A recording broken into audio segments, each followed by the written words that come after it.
saya Atfa Firdaus dengan NIM 111240043. Mulai tugas video mata kuliah Manajemen Strategi Pembangunan Publik yang diampu oleh Bapak Yusuf Haryako SAP MAP.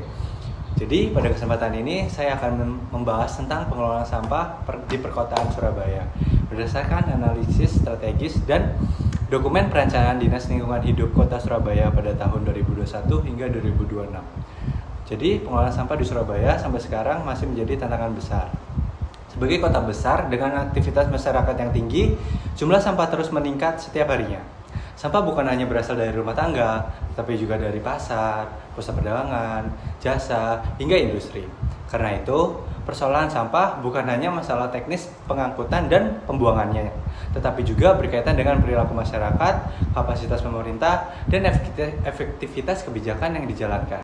Nah, maka dari itu, dalam penanganannya, strategi sangat diperlukan agar kebijakan tidak berjalan secara spontan atau hanya bersifat sementara. Tanpa strategi yang jelas, penanganan sampah biasanya hanya berfokus pada pemindahan sampah ke TPA tanpa mengurangi sumber masalahnya.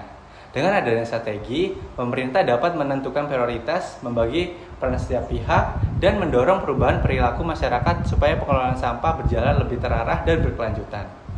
Aslinya ada beberapa faktor penting yang terlibat dalam pengelolaan sampah di Surabaya, yang pemerintah daerah, khususnya Dinas Lingkungan Hidup, menjadi pelaksana utama kebijakan di lapangan. Pemerintahan pusat berperan dalam membuat aturan dan arah kebijakan nasional. Selain itu, masyarakat memiliki peran yang sangat penting, terutama dalam memilah sampah di rumah tangga. Sektor swasta dan komunitas lingkungan juga ikut mendukung melalui kegiatan daur ulang, edukasi, dan program bank sampah. Jadi, keberhasilan pengelolaan sampah sangat bergantung pada kerjasama semua pihak. Walaupun Surabaya sering dianggap berhasil dalam inovasi pengelolaan sampahnya, masih ada beberapa tantangan di lapangan. Salah satunya adalah rendahnya konsistensi masyarakat dalam memilah sampah.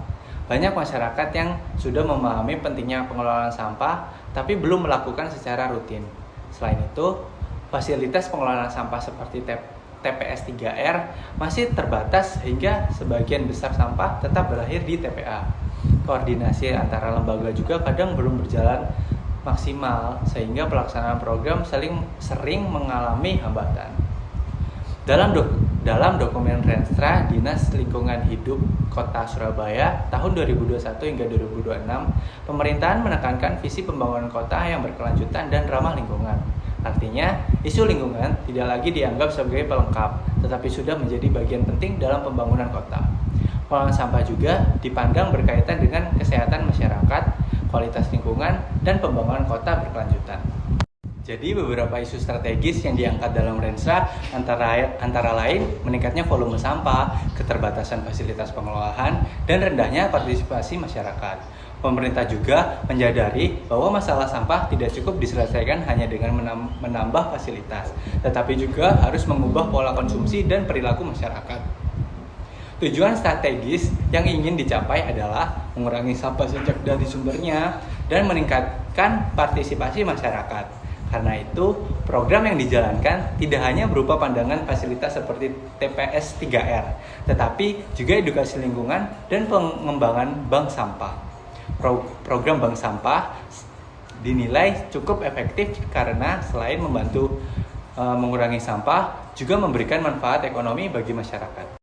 Jadi, dapat disimpulkan bahwa pengelolaan sampah di Surabaya membutuhkan strategi yang berkelanjutan, kerjasama banyak pihak, dan perubahan perilaku masyarakat. Program yang baik tidak cukup hanya dirancang dengan bagus, tetapi juga harus dijalankan secara konsisten agar dampaknya benar-benar dirasakan dalam jangka panjang.